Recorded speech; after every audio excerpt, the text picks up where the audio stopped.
Welcome back to JB Reviews. Most of you guys know we have this LX600, my wife's car. I don't do any videos on it. I bought it to do more, but unfortunately we just don't ever have the time to actually take and get footage on it. But I will say, if I can go back and do it all over again, I would have never bought this thing. Simply because Toyota Lexus is not what it used to be personally. We had a 2013 Land Cruiser, and to be completely honest with you, that thing was amazing.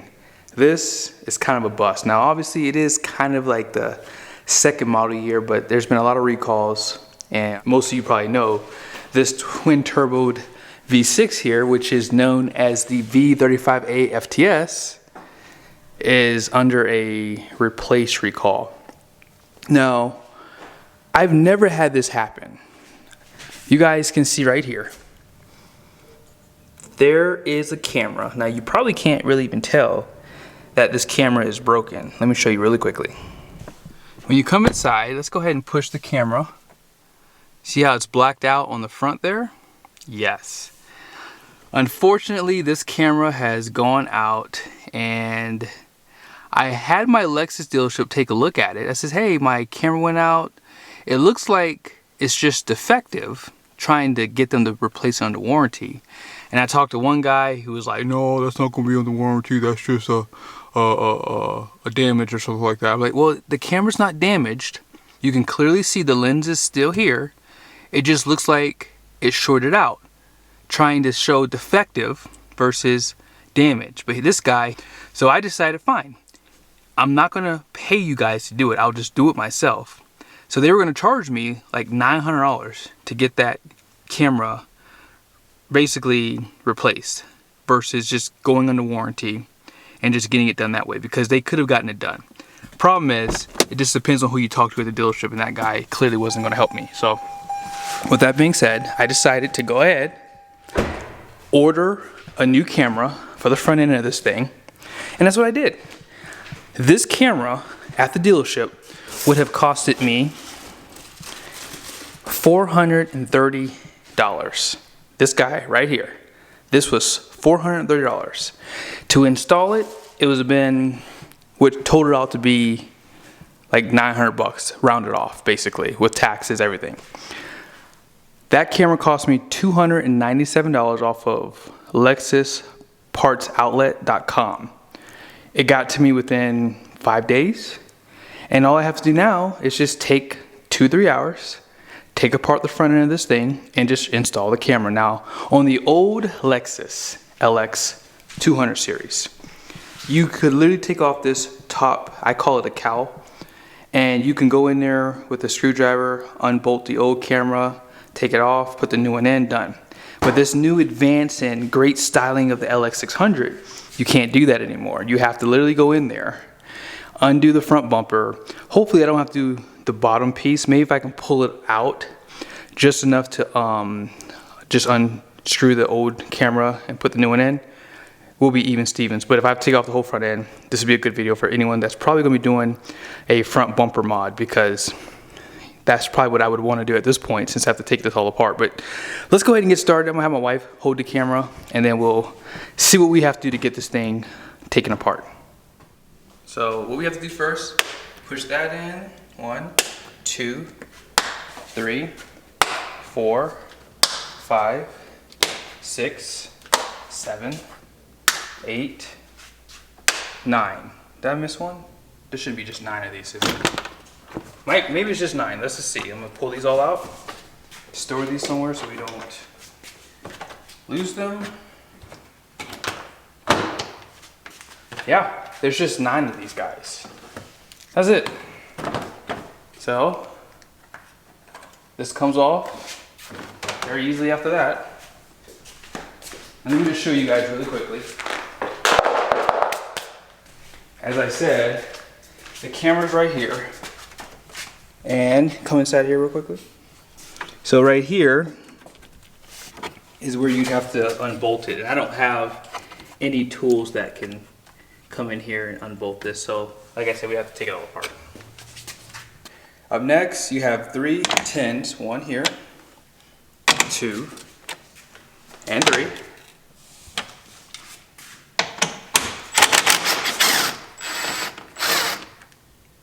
what it looks like. Middle one is the exact same, so these don't go in any orientation, so you're good there.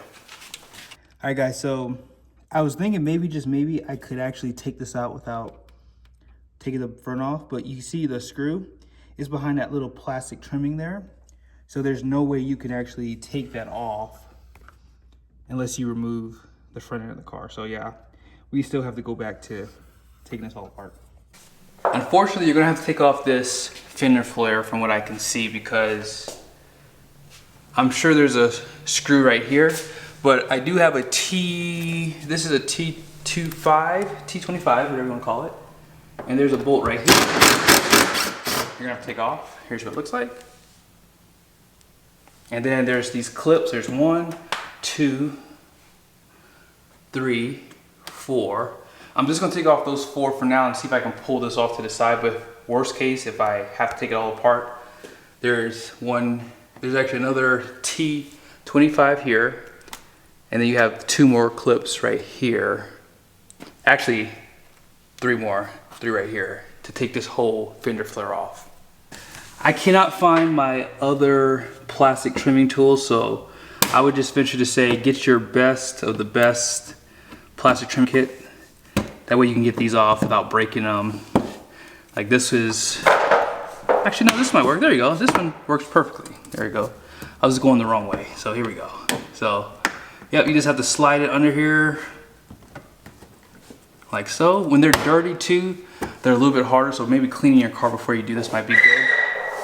Just something to consider as well. And now this right here, looks to be some clips behind here too that have to separate this from this plastic bumper. All right, so you see this is the fender flare here. There's a clip right there. See how it comes apart? And I'm sure there's just more as it goes up. But again, you don't want to break this, because I don't know if these come pre-painted, and if they did, they probably still wouldn't match. So you want to take your time with this. This might be the part where you just have to just go slow, steady, remove all the clips that are in here, and then yeah, this should come out really easy. So just as I suspected, there's a clip right there. And there is glue, unfortunately, right here. So I'll have to monitor this over time. I mean, this is all plastic, so it doesn't matter, but it's just nice to think about putting the glue back there. I might redo it all, but yeah, all I gotta do is take this clip out here and I'll show you guys what to do next. And basically, what you see on this side, you're gonna have to do on the other side too. So there's these 3 clips that you have to look out for. Just try to pull in between them, that way you don't break these.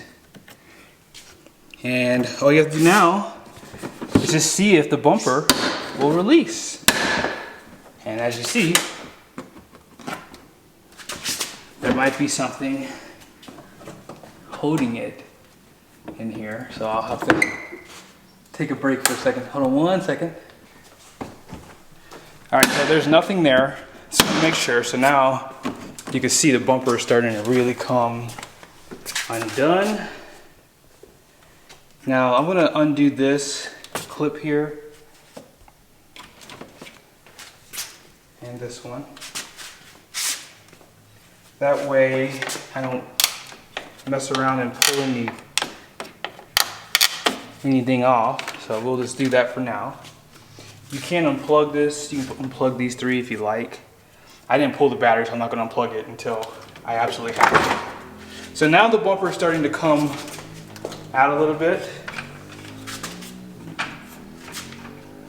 And I'm going to see how much room I have to get in here to get this camera off.